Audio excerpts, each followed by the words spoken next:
everyone. Today, we've got a little bit of a different build.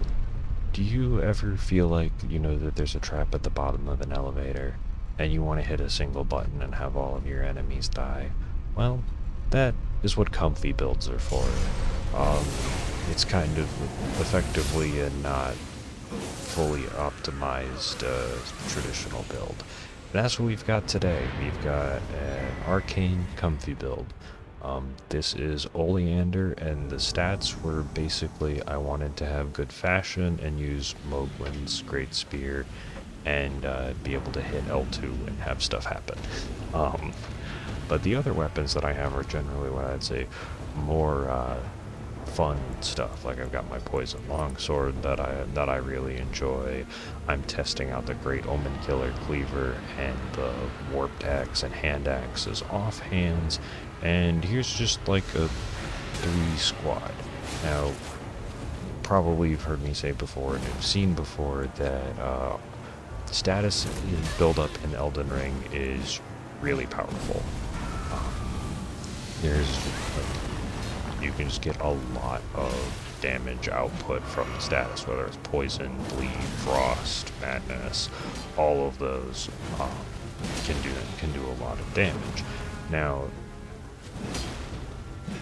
if you can play it mean, or you can just do it so that way you have more confidence in a match, and that way you can like goof a little bit. Like I can go for the backstab on this. That's probably the optimal play anyway, but I can feel like that I can try going for that because I have a really strong build, so I can try and do more cool stuff and use more weapon variety, like one-handing a great axe with an offhand other axe, and yeah, and the occult poison buildup is just crazy. So, although it's typically more powerful than cosplay builds, like I didn't run this build through a spreadsheet to figure out the optimal stat spread to obliterate hosts. Like that's what I mean by like this is a comfy build. It has a theme. But it's got a lot of power behind it, but I can still goof off. And here is another one where I'm kind of working hard, but at the same time, like with these ones, it's not a L2 and just win. Like in the first clip, I knew that they were down there in the elevator just based off of me running through the level for a few minutes and just not seeing them. So with that, like I knew that they were expecting to ambush me, and I pulled a reverse and ambushed them instead. And there, like, I did the smart thing and jumped off of the ladder in order to, because I knew that I wouldn't take fall damage. Now, the Phantom followed down, and this leaves me with the host. And so basically I'm just using the elevation in order to separate the two of them, and now I can wait for the Phantom to come up and hit them with Bloodboon Ritual on the ladder, get the nice dive and just impale them with that. And the host came back down, and I can just do some nice R1s and explode the host in the corner. GG, that was a really fun fight, and like I can do more cool terrain management stuff if I have firepower. It's not just like running and I don't know, it plays. I've enjoyed Lionclad Turtle and Sniffles and like the Erica and Bolter cosplays, but sometimes it's nice to just like know that my weapons and stuff can be carried a little bit, so I can wait and try and do something smart or sneaky and just like let the strategy part take over. Because there I just saw a lot of magic spam and that there are multiple guys, so I wanted to try and see if I can knock one of them off the ledge, because I know that there's a ladder there. The magic spam is not going to let me climb the ladder, and the two of them in close quarters and them not being able to hit each other would probably outdamage me. So I Phantom Fingered right out of there and happened to spawn right next to an AFK blue, and thankfully they're AFK and I was just able to clean up, and although I didn't need any flask refills, I would have been able to get them, and now I'm up on top of the ladder and I can be patient and wait. And again, this is just using the strategy and environment to my advantage. Like, I'm not, I don't think that I'm doing anything too mean. Because the other thing, the host could use pots or like the Cannon of Hyma spell and some other things to help me not. And also just pretty much in all the Souls games, if you can stand on top of a ladder and like just camp it a little bit, you can get a lot of advantage. But Mohg's Spear is not the only weapon that is doing well. Like, as you saw, the Great Omenkiller Cleaver does work. And I also just have a lot of Arcane infused lances. Like here I just have a Blood Lance. There's Grace Duelist here at whatever this part is in the lakes. And just because sometimes these guys are known to heal and stuff, I will emote and be friendly, but I'm not going to bow until afterwards if it's a good, honest fight. Yeah, as you can see, the status build-up's nice. Stormcaller is always very fun, and with multiple hits, you can get the extra bleed build-up, and then they just popped right there on the last little hit. GG host, appreciate the honest duel. And like I said, the other thing about having builds where you just feel like you have a lot of firepower in the back pocket, especially with Troll's Roar mostly being a tool for throwing opponents off of ledges, sometimes I just hang with the hosts, because here, like, I know that this is a low-level area, they're right next to the boss, and I don't know, they seem friendly. I'll turn on my lantern, like, they're here, but they're not, like, super aggressive, and then I'm just like, hey, let's go to the boss. I back off a little bit, take off my weapons. Like, they're cautious at first, but like, they understand. They know that they know what's up. They know I'm just here for a good time. This doesn't always happen. Sometimes I'll still fight, but it's nice. It's harder to have these little calm moments with cosplay builds, or at least for me. Like, the more restrictions you put on the build that kind of like curb or cap the power you have access to, it's harder to just have calm, peaceful moments where you're just like goofing off with the host. And here we are in the Divine Tower of Caelid. And funny enough, the host's name is Polaris, and if you've seen down in the comments, there's a very friendly creator, Polaris Guild.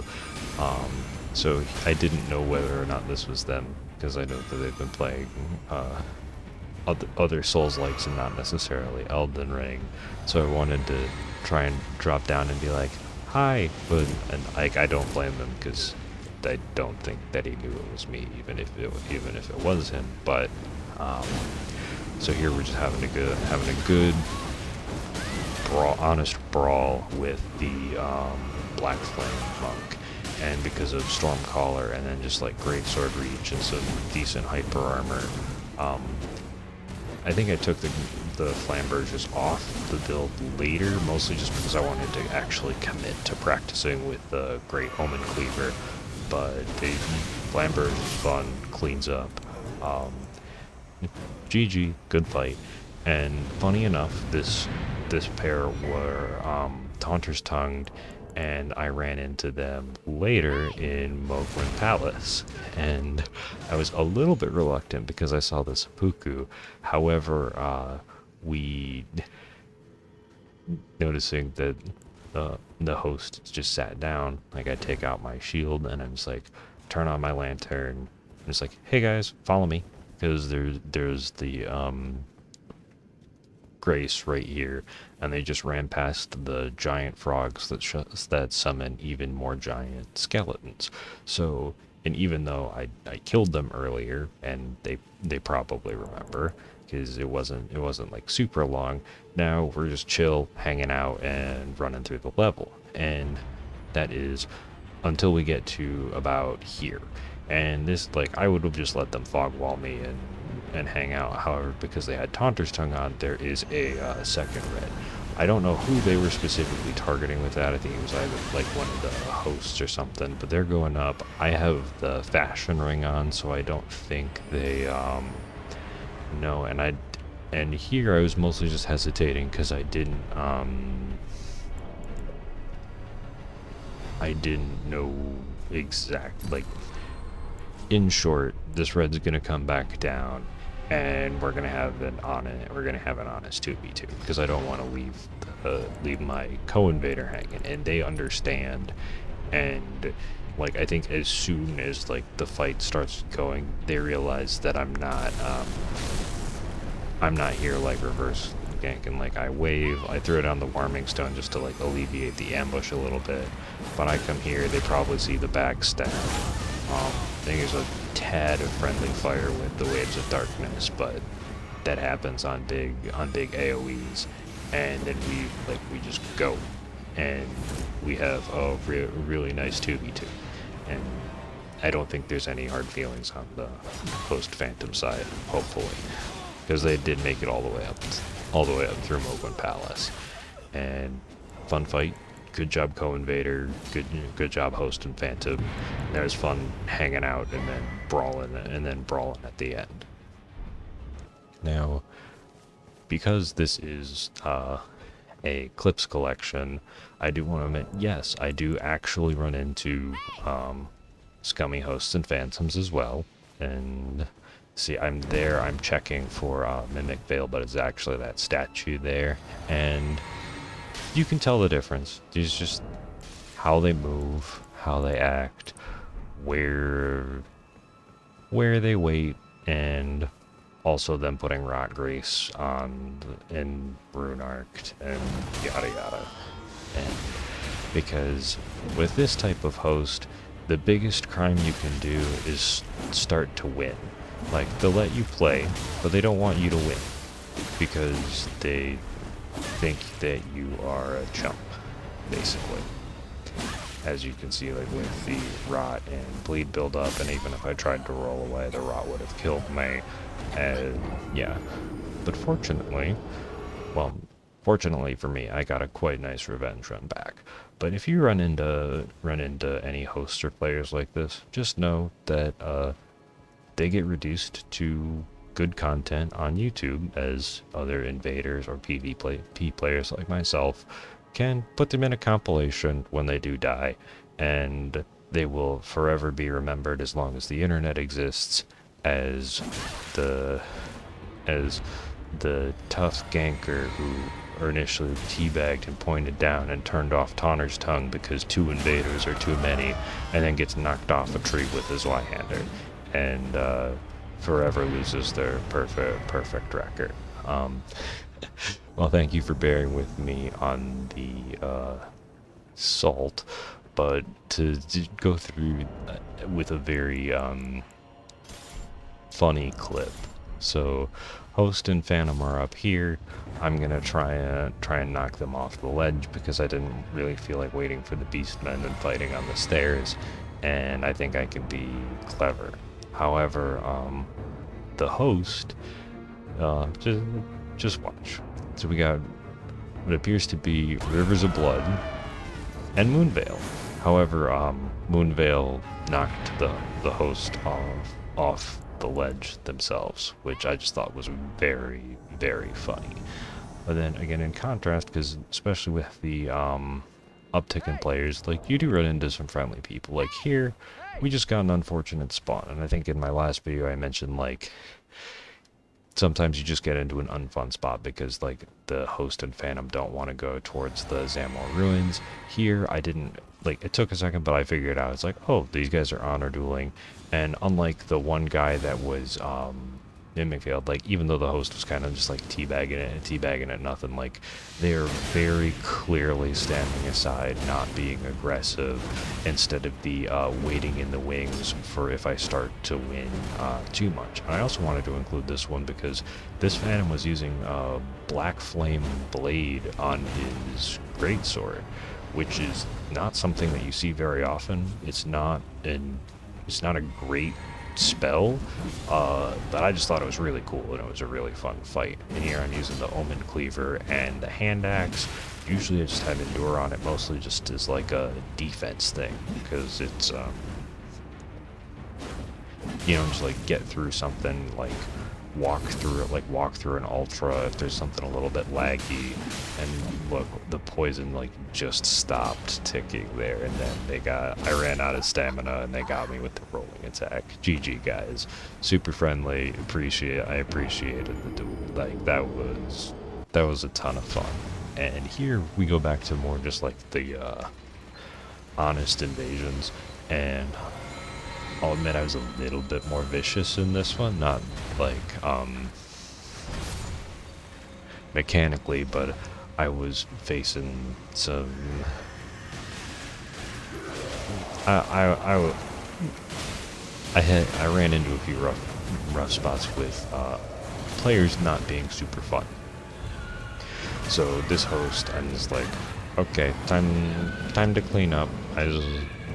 So I am just chasing him down with a blood-infused hand axe, and again the occult-infused Great Omenkiller Cleaver for the damage, and also because the bleed buildup does scale off of the Arcane. And there I also was really fast going up the ladder because I knew I wanted help from the Royal Revenant, one of the meanest enemies in the entire game. They don't really stagger, they have a boatload of health. They're just nasty, and that was just a nice jump out of there. Thankfully I don't get caught in the corner, eat a bolus for the bleed buildup, and the host runs a little bit.